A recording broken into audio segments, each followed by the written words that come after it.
Breaking news చూస్తున్నాం. ఏపీలో 3 రాజ్యసభ స్థానాలు వైసీపీకే దక్కుతాయా?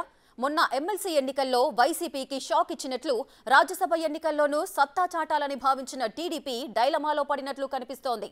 రాజ్యసభ సీటు దక్కాలంటే 42 మంది ఎమ్మెల్యేలు అవసరం. టీడీపీకి 18 మంది మాత్రమే ఉన్నారు.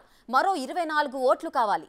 ఇంత పెద్ద సంఖ్యలో వైసీపీ అసంతృప్త ఎమ్మెల్యేల మద్దతు కూడగట్టడం సాధ్యం కాకపోవచ్చని టీడీపీ సీనియర్లు అభిప్రాయపడుతున్నారు. బీజేపీతో పొత్తు కుదిరితే మాత్రం ఉమ్మడిగా అభ్యర్థిని నిలబెట్టే ఆలోచన కూడా చేస్తున్నారు.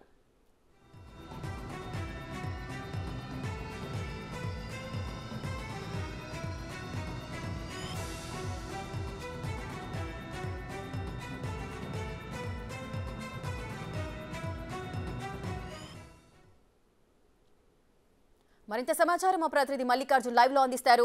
రైట్ మల్లికార్జున్, చెప్పండి, ఏపీలో ఈ రాజ్యసభ సీట్లకు సంబంధించి ఒక హాట్ టాపిక్ నడుస్తోంది. ఈ రాజ్యసభ స్థానాలు 3 ఉన్నాయి.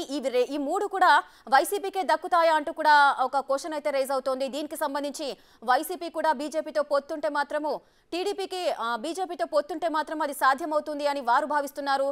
ఎవరు ఎటువంటి ప్రణాళికలు వేస్తున్నారు దీనికి సంబంధించి? రేఖ, ఏదైతే రాజ్యసభకు సంబంధించి నిన్న నోటిఫికేషన్ విడుదలయ్యింది. ఈ నెల 27వ తారీఖు కూడా పోలింగ్ జరగబోతా ఉంది. దీనికి సంబంధించి ఇప్పటికే వైఎస్ఆర్సీపీ అభ్యర్థులను కూడా ప్రకటించిన పరిస్థితి. 3 అభ్యర్థుల్ని వైఎస్ఆర్సీపీ ప్రకటించింది. అయితే టీడీపీ కూడా ఒక వ్యక్తిని బరిలో ఉంచాలని చెప్పి మొదట్లో నుంచి భావిస్తూనే వచ్చింది. ఈరోజు కొంతమంది ముఖ్య నేతలతో కూడా చంద్రబాబు మాట్లాడటం జరిగింది. వాళ్ళ ఫీడ్బ్యాక్ను కూడా తీసుకోవడం జరిగింది. ప్రధానంగా ముఖ్య నేతలందరూ కూడా ఒకటే సూచిస్తున్న పరిస్థితి కనిపిస్తూ ఉంది. మనకున్న బలం ఎంత అనేది వాళ్ళు బేరీజు వేసుకుంటా ఉన్నారు. 2019 ఎన్నికల్లో కూడా 23 మంది ఎమ్మెల్యేలతో టీడీపీ గెలుపొందిన పరిస్థితి. దాంట్లో 4 ఎమ్మెల్యేలు కూడా టీడీపీ నుంచి బయటికి వెళ్ళిపోయిన ఎమ్మెల్యేలు ఉన్నారు. అందులో 18 మంది మాత్రమే ఉండటం జరిగింది. ఇంకొక ఎమ్మెల్యే రీసెంట్గా ఆయన రాజీనామాది కూడా అసెంబ్లీ ఆమోదించడం జరిగింది.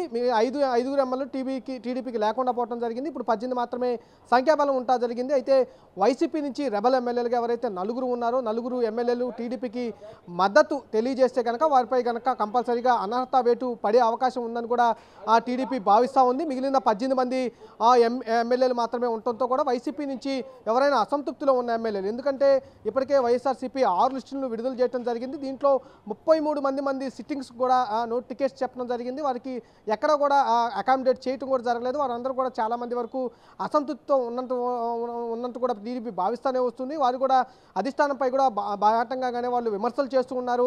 తమకు సీటు లేదనే విషయాన్ని బాహాటంగానే వాళ్ళు ప్రకటిస్తూ ఉన్నారు. అసంతృప్తులు వ్యక్తం చేస్తూనే ఉన్నారు. వైసీపీకి నెగిటివ్గా వీళ్ళందరూ కూడా ఓటేస్తారని చెప్పి కూడా టీడీపీ అధిష్టానం భావిస్తున్న తరలో ఒకరిని అభ్యర్థుల్ని బరిలోకి దించాలని మొదట్లో భావించింది. కానీ టీడీపీ ముఖ్య నేతలతో సమావేశం నిర్వహించిన తర్వాత చంద్రబాబు ఒక నిర్ణయం కూడా తీసుకోబోతున్నట్టు కూడా మనకు అందుతున్న సమాచారం ప్రకారం అభ్యర్థిని నుంచోబెడితే కంపల్సరీగా వీళ్ళు వేస్తారా లేదా అనేది ఒక డైలమాలో కూడా టీడీపీ ఉన్నట్టు కూడా భావించాల్సి వస్తుంది. ఎందుకంటే ముఖ్య నేతలందరూ కూడా ఒకటే సూచన చేశారు. ఇక్కడ దాదాపుగా 18 మంది మాత్రమే ఎమ్మెల్యేలు ఉంటా ఉన్నారు. మిగతా ఎమ్మెల్యేలు 100 మంది, అంటే దాదాపుగా 25 ఎమ్మెల్యేలు మనకి రావాలంటే కొంచెం కష్టంగా ఉంటుంది. కాబట్టి అది ఇబ్బందికర వాతావరణం ఉంటుందని కూడా చెప్తున్న విధంగానే మొత్తము రాజ్యసభకు ఈ ఎంపీలకు సంబంధించి మొత్తం 42 ఎమ్మెల్యేల మద్దతు అయితే కావాల్సి ఉంటుంది. కానీ టీడీపీకి 18 మంది ఉన్నారు. ఇంకా 24 మంది మాత్రం కావాల్సి వస్తుంది. ఇంత పెద్ద మొత్తంలో ఈ అసంతృప్త వైసీపీ ఎమ్మెల్యేల మద్దతు కూడగట్టడం అనేది కొంచెం కష్టంగా మారిన పరిస్థితి. అదేవిధంగా మొన్న టీడీపీ అధినేత చంద్రబాబు నాయుడు అయితే ఢిల్లీకి వెళ్లారు. ప్రధాని మోదీని కూడా కలిశారు పొత్తుల అంశంకు సంబంధించి. ఒకవేళ ఈ పొత్తుల్లో కనుక ఖరారైనట్లయితే బీజేపీతో కలిసి ఉమ్మడిగా అభ్యర్థి నిలబెట్టే అవకాశాలు ఉన్నాయా? తప్పకుండా. అంటే ఆ విషయం కూడా ఎవరైతే చంద్రబాబు వెళ్ళి బీజేపీ పెద్దలతో మాట్లాడే సమయంలో కూడా చర్చకు వచ్చినట్టు కూడా మనకు తెలుస్తూ ఉంది.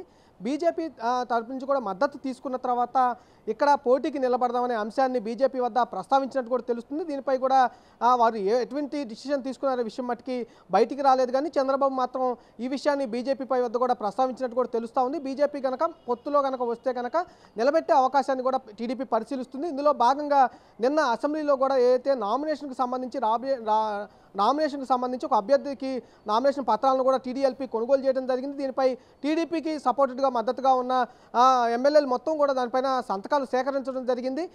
వీళ్ళు కనుక కంపల్సరీగా పోటీ నిలబెట్టాలి అని భావిస్తే కనుక కంపల్సరీగా 12వ తేదీన నామినేషన్ వేసే అవకాశం కనిపిస్తూ ఉంది. ఎందుకంటే 15వ తేదీ నుంచి నామినేషన్ పరిశీలనలు తర్వాత ఉపశమనలు కలుగుతాయి కనుక దానికంటే 1-2 రోజులు ముందుగానే నామినేషన్ వేయాలని చెప్పి కూడా టీడీపీ భావిస్తూ ఉంది. అయితే కంపల్సరీగా బీజేపీ పొత్తు కనుక ఈ లోపులో కనుక ఈ 3 రోజుల్లో కనుక పొత్తు కనుక కన్ఫామ్ అయ్యి వస్తే కనుక బీజేపీ సపోర్ట్తో మనం నామినేషన్ వేద్దామనే భావనలో కూడా టీడీపీ అధినేత ఉన్నట్టు కూడా తెలుస్తుంది. దానికంటే ముందుగా అంటే టీడీపీ తరపు నుంచి ముఖ్య నేతలతో కూడా ఆయన సంప్రదిస్తానే ఉన్నారు. రాజ్యసభ సీటుకు సంబంధించి నిలబెడదామా లేదా అనే విషయంపై కూడా ఆయన ఇప్పటికే పలు దఫాలుగా సంప్రదింపులు అయితే జరిపిన పరిస్థితి కూడా కనిపిస్తూ ఉంది. ఏదైతే ఎమ్మెల్సీ ఎన్నికలకు సంబంధించి ఎట్లా అయితే టీడీపీ 23 మంది ఎమ్మెల్యేలు ఎవరైతే సపోర్ట్గా ఉన్నారో అప్పుడు వైసీపీ ఎమ్మెల్యేలు కూడా కొంత సపోర్ట్ చేయడంతో కూడా అక్కడ ఎమ్మెల్సీ దక్కించుకోగలిగారు. ఈసారి రాజ్యసభకు కూడా అలాగే దక్కే అవకాశం కంపల్సరీగా ఉంటుందని కూడా టీడీపీ భావిస్తున్న పరిస్థితి కూడా కనిపిస్తూ ఉంది. ఎందుకంటే 33 మంది సిట్టింగులకు ఇప్పటికే వైసీపీ అధిష్టానం నో చెప్పడంతో వారు కనుక కంపల్సరీగా టీడీపీకి మద్దతు తెలియజేస్తారని